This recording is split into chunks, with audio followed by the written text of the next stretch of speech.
Now let's look at the front pages of the newspapers this morning. We'll be going across Africa, starting off with the Daily Nation. And then the first story here on the Daily Nation was saying, big heading question, fit to rule?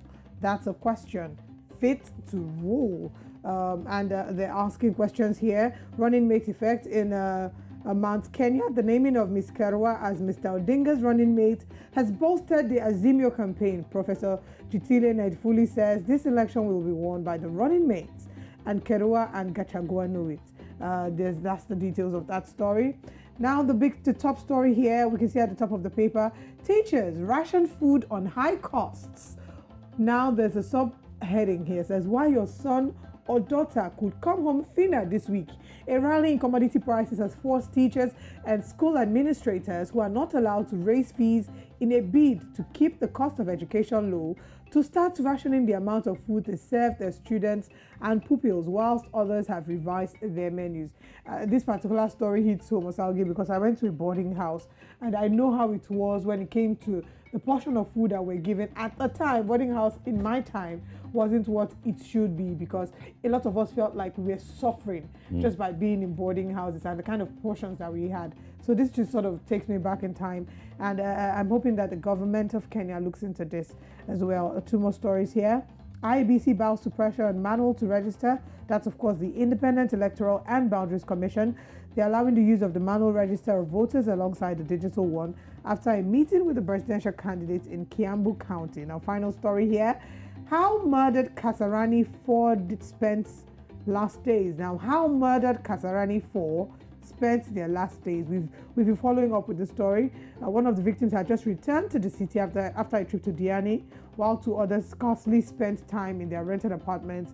A Nation probe shows. Now remember that this is the story that we're looking at. That's all the details of the Daily Nation newspaper. All right, let's move to South Africa and share what we can find on the Sowetan. It's, of course, a pretty interesting one there. It says, councillors leech on Joburg. It says at least 25 of those serving their term, and some of those who didn't return after last elections owe more than 2 million rand on city of Joburg rates and taxes. Interesting. And also, these city fathers sitting in council illegally, since Municipal Services Act actually disqualifies defaulters from serving. You can find more on that on page 3 of the Sowetan this morning. Also, villages off face of Earth, Russian missiles wreak havoc. That's, of course, outside the continent, but, of course, still on the Sowetan. You can also see a picture there, of course, on the Tavern disaster. It says hundreds of youths march from the Scenery Park police station to the Tavern, where a number of their friends died on Sunday, to light candles and pray. See more of that on page 2 of the Sowetan. Just a few more. It says Zim faces hunger after drought. And also Safa snob pains. Whoa. Private hospital injures patient. That's on page 4 of the Sowetan this morning. I think finally I'm going to just quickly share something on the honey pot at Durban, July. Sergey? Yes? That's a little suspicious. It's not.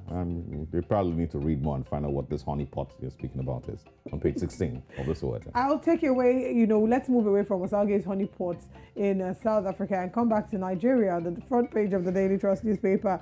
Promotion of Oshibajo, Aisha Buhari's ADCs raises dust. Officers promoted 2 steps ahead of contemporaries. Lopsided promotion killing discipline, says retired Commissioner of CP. Right for more complaints, IGP tells aggrieved officers. Now we're seeing here on the top of the paper, reps probe 5-year fuel subsidy, alleged 2.9 trillion naira diversion. That's on the top story here. We also see VP slot. Ayu's fate hanging as crisis over Okowa selection worsens. I thought there wasn't crisis over Okowa selection. No, apparently there is. And initially they gave us a united front, but we're starting to see that it's not as united as we thought. Still on the front page, organ harvesting. Federal government hires lawyers for Ekweremadu as Senate sends delegation to UK. Now we still have here, petrol scarcity. Ipman begins strike in Abuja.